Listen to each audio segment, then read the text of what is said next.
CTV's W5.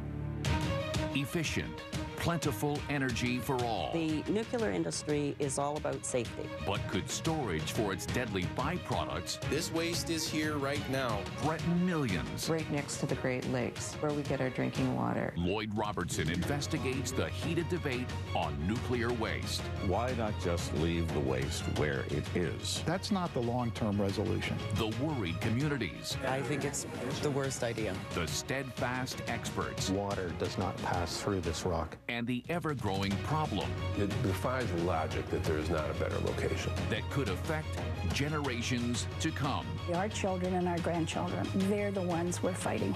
Here is Kevin Newman. Hello and thanks for joining us. Nuclear power is considered by many to be a clean energy source, but it comes with a huge environmental headache.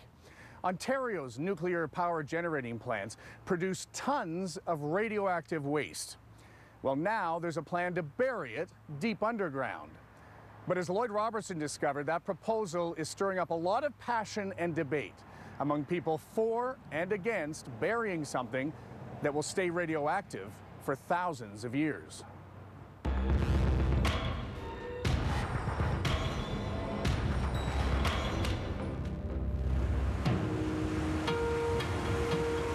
A blustery winter day along the shoreline at Kincardine, Ontario. Bleak and forbidding, with just a few abandoned boats in the marina. But in the welcome embrace of summer, it's idyllic here as cottagers and tourists from major centers to the southeast, like Toronto, flock to Lake Huron, known for its surfing and sunsets, and the serene ambience of small-town life that goes with it. But natural beauty is not all this community is known for. Kincardine is the home of Bruce Power, the world's largest nuclear power station, a private facility under lease from Ontario Power Generation, OPG for short. Along with two other provincially owned power plants in Pickering and Darlington, 60% of Ontario's electricity is accounted for. And while nuclear power may be praised for being clean and cheap, countries using it all over the world are aware it brings an unwelcome dilemma: nuclear waste and what to do with it. Always a subject of heated debate. For decades, Ontario's nuclear generating plants have produced thousands of cubic meters of radioactive waste, which is stored here at OPG's Western Waste Management Facility, part of the Bruce Power Complex. OPG Communications Manager Fred Kuntz gave us a rare look inside their facility. The waste we receive here comes from Pickering and Darlington nuclear generating stations, as well as the Bruce site.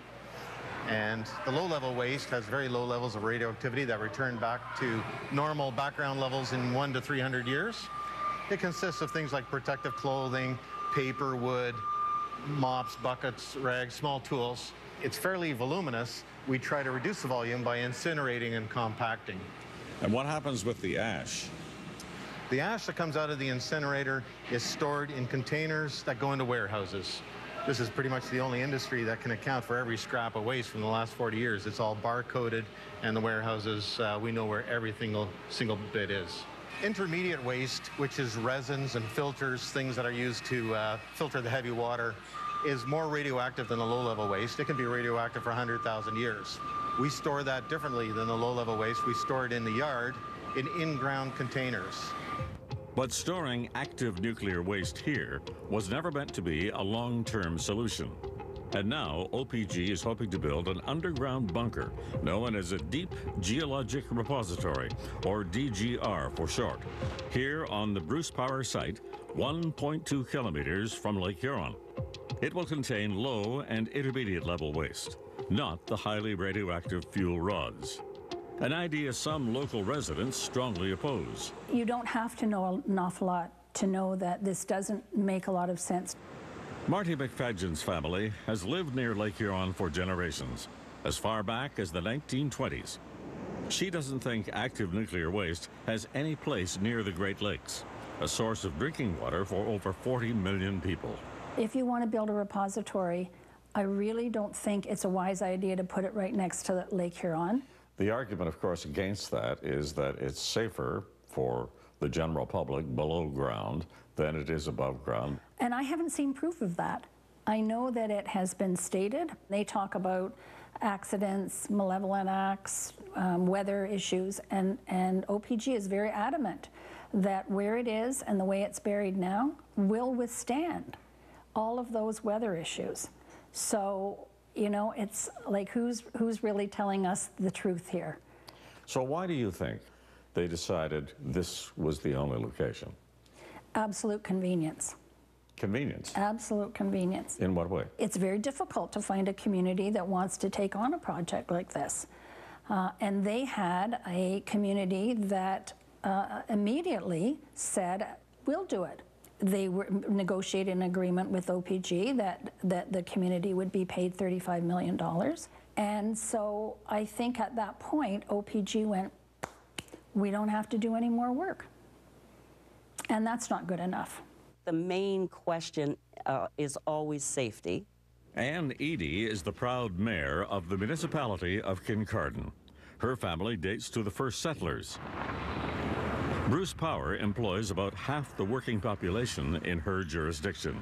I have an environmental background and a passion for the lake. The lake was our playground. And as a child, that was the big thing. We did our farm chores and we went to the lake. Why is it important to have this nuclear waste disposal project in Kincardine? The nuclear industry is all about safety. So they're always looking for enhanced safety. Is it safer above the ground in storage buildings and storage units?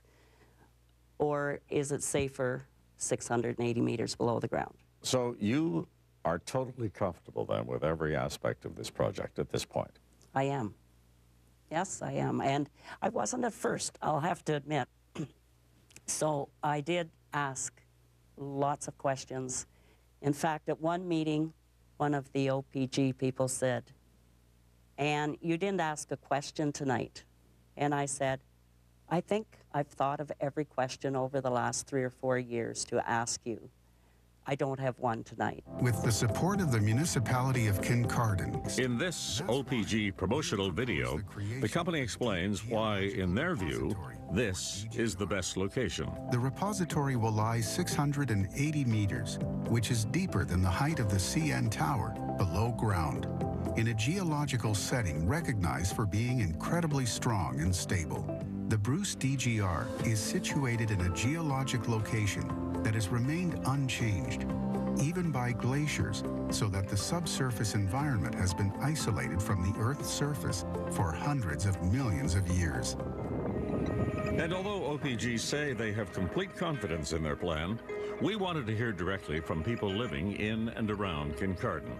On a Friday night in March, in the teeth of a late winter blizzard, about 100 solid citizens braved the elements and came to the local Legion, where W5 was hosting a town hall. So what we'd like to do tonight is hear from you. We invited the public to share their thoughts on OPG's plan, and one by one they came forward from both sides of the debate. Come on, sir. We heard from people like this 27-year resident of Kincardine who has complete faith in the science and safety of the project. This waste is here right now. It's on the shores of Lake Huron. In my opinion, the safest place for us to place that waste in a long-term fashion is on the same site in a deep geologic repository. And this mother of 2 young children. I support the DGR due to the sound science and facts that the studies are based on. Currently, it's being stored up on the surface. Let's put it where it's supposed to go, below, so we're all safe. But there were also those who worry the DGR may have negative environmental effects, such as this woman who moved here from Toronto 10 years ago. I love this countryside, and I am totally against the DGR because the science is not there. The environmental assessment regulations have serious flaws. I'm a minister here at the Presbyterian Church. I have grave concerns, and in a way we're almost down the rabbit hole because we already have this nuclear waste. There were even moments of frustration, such as when a local journalist covering the debate asked to have her say. May I make a comment? Yeah, this is good. So I'm tired of hearing all the rhetoric and crap about we have to hear over and over again. Build the damn thing. Yeah. Throughout the evening, people took their turn to share their feelings on OPG's plan. My generation always wants a fact-based, scientifically accurate decision-making process. And OPG has definitely gone through that. What's wrong with leaving it above ground for the next 60 years? And it goes away. Why are we spending money on this? I don't get it. Those are my comments. Okay? But it's not just some people here in and around Kincardine who are concerned about burying nuclear active waste so close to Lake Huron. You see, the Great Lakes currently provide drinking water for 40 million people in Canada and the U.S. And some residents in Port Huron, Michigan, over on the other side of the lake, are upset that Canada's nuclear waste problem could soon become a major problem for them.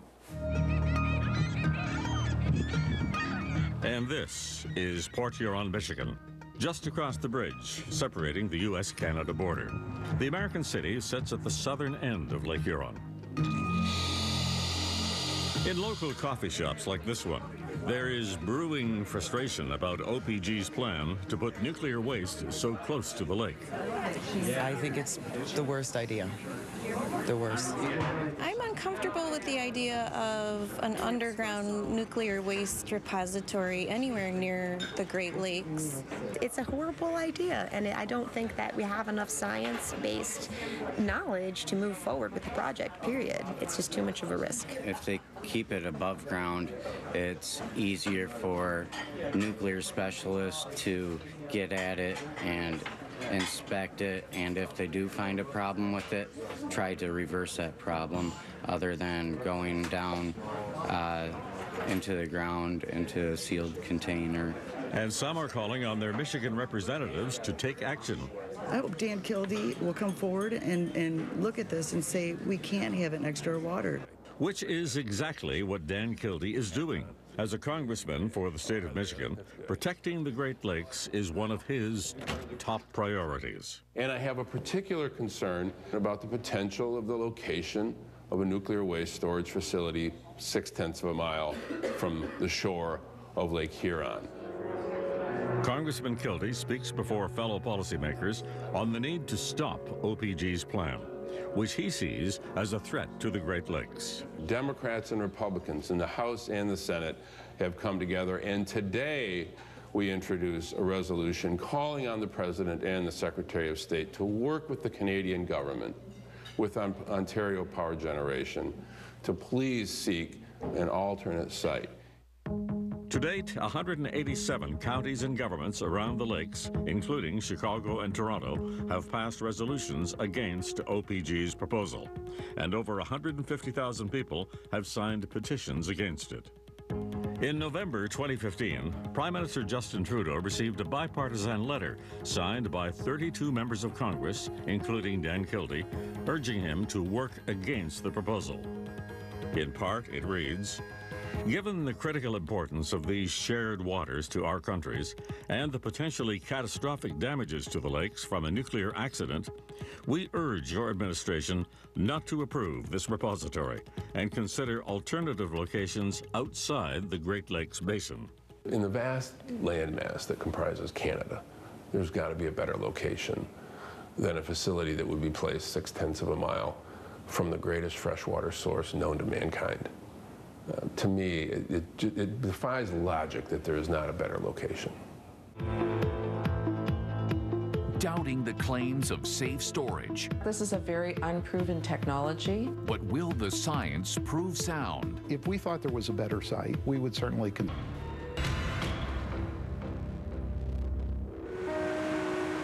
Even on an overcast winter's day, the beauty of Lake Huron can still lure people to its shore. Not far from here, just around the bend, is Bruce Power, the world's largest nuclear energy plant and possible site of a deep geologic repository, which will store some of Ontario's nuclear waste. OPG say they've drilled and tested the ground and found it ideal for their plan. Communications Manager Fred Kuntz explains what the rock samples tell them about the geology of the site. And the rock does show, in fact, that this is an ideal site, that the rock is very tight, and the vault that will be created deep in the surface of the Earth is ideal for holding the nuclear waste and isolating it from the environment. You seem to need a lot of samples. There are 5 kilometers of rock here because we drilled 8 holes, each about 700 or 800 meters down, to get the full picture of the entire site and extrapolate into the middle where the vault would be. So the rock that's been extracted from this site is sedimentary, it's limestone, and it's described by our scientists as some of the tightest rock in the world in the sense that water does not pass through this rock or at extremely low rates. But even a little water passing through the rock is no comfort to opponents who worry about contamination reaching the lake. It doesn't make a lick of sense. Jill Taylor is president of the nonprofit group SOS Great Lakes, and her supporters hold strong feelings about burying any kind of nuclear waste so close to Lake Huron. They're saying that this is a dumb idea. They can't believe that anyone would dig a hole and put waste down it right next to the Great Lakes, where we get our drinking water, destroying the pristine environment that we've all come to enjoy and that has been enjoyed by people for thousands of years on the Great Lakes. But it's international DGRs around the world, such as this one in Carlsbad, New Mexico, that has her and her group worried. This American site, which is similar in design to the proposed Kincardine DGR, experienced some problems in 2014 when a cask holding nuclear waste exploded after being improperly packed, releasing radioactive particles into the air and prompting a 3-year closure of the facility. And that's just one reason Jill Taylor wants OPG to scrap their plan. Internationally, DGRs have been proven to fail. In fact, this is a very unproven technology. If you had the president of Ontario Power Generation sitting here in this chair right now, what would you say to him? Stop what you're doing. Take a look around. Look at other examples and start on a new course of action right now. Very nice to meet you. Very nice to meet you. Jeffrey Lyash has been president and CEO of Ontario Power Generation since August 2015. We met him at OPG headquarters in Toronto and pointed to the initial report giving the go-ahead to the project that was only lukewarm on safety guarantees. The science behind the Deep Geological Repository says it is highly unlikely to cause contamination in the ground or lake water, but it doesn't give any long-term guarantees. Is that good enough for you? Yeah, well, you know, Lloyd, because I wasn't the CEO that initiated this project, I spent a considerable amount of my personal time going through that. And I've got to tell you, my conclusion is that the process that's been applied here and the science that underlies it are some of the strongest I've seen. A lot of people are saying, why not just leave the waste where it is? Lloyd, we store this waste safely now, but that's not the long-term resolution. This material can be very safely and efficiently and effectively isolated from the environment and disposed of for periods of time where it will naturally decay to background and be indistinguishable from the environment. Your opponents keep talking about the failure of other DGRs around the world, 2 in Germany, 1 in New Mexico. How do you address that? Well, there are 9 DGRs operating in the world. The 2 in Germany, unlike the other 7, are repurposed salt mines. So they were never designed nor built as DGRs. They were salt mines that are used by Germany to store their waste. And there haven't been any leaks from those. There have been some cases of water intrusion into it that they're having to deal with that stem from the fact that they weren't designed as DGRs from the outset. The remaining 7 are all purposed DGRs. The only issue in that population that I'm aware of was the drum of waste that leaked at the U.S. facility in New Mexico. But I must also point out that the nature of that waste and the issue that they had isn't possible at our DGR because we don't take that sort of waste in this DGR. This is restricted to very low and intermediate level waste with much different characteristics than what happened in New Mexico. But you do have to admit that accidents will happen, as happened in New Mexico. Yeah. Well, the New Mexico DGR in the United States had a leak, but even in that case, Lloyd, there was an issue. It was remediated, And that repository is back in service today. You have identified some rock formations outside the area of Kincardine in Northern Ontario, Southern Ontario. Why not move it? Because this seems to be all about worrying about the lake. While this repository is geographically close to the lake, geologically, Lloyd, this is 1 million miles away. It happens that the geological formation that underlies that site is, if not the best, one of the best formations in the world to safely dispose of waste like this. Lloyd, if we thought there was a better site, if I thought there was a better site for this, we would certainly consider that. The world will be watching what happens here in Kincardine. But for Marty McFadgen, whose home is just meters from the shores of Lake Huron, she hopes this is not an issue the next generation will have to deal with. Is this a NIMBY issue, not in my backyard? The thing is, and this is why I guess it's not really a NIMBY situation, when this project happens, I suspect we'll no longer be here. This project is set to get started in 2025, and it's set to go until about 2045. It won't be my husband and I who are here. It'll be our children and our grandchildren. So they're the ones we're fighting for. Well, even if construction of the disposal site begins soon, it'll be a while before any waste goes into the ground in Kincardine. More approvals are needed, and Ontario Power Generation says it won't proceed without the agreement of local First Nations.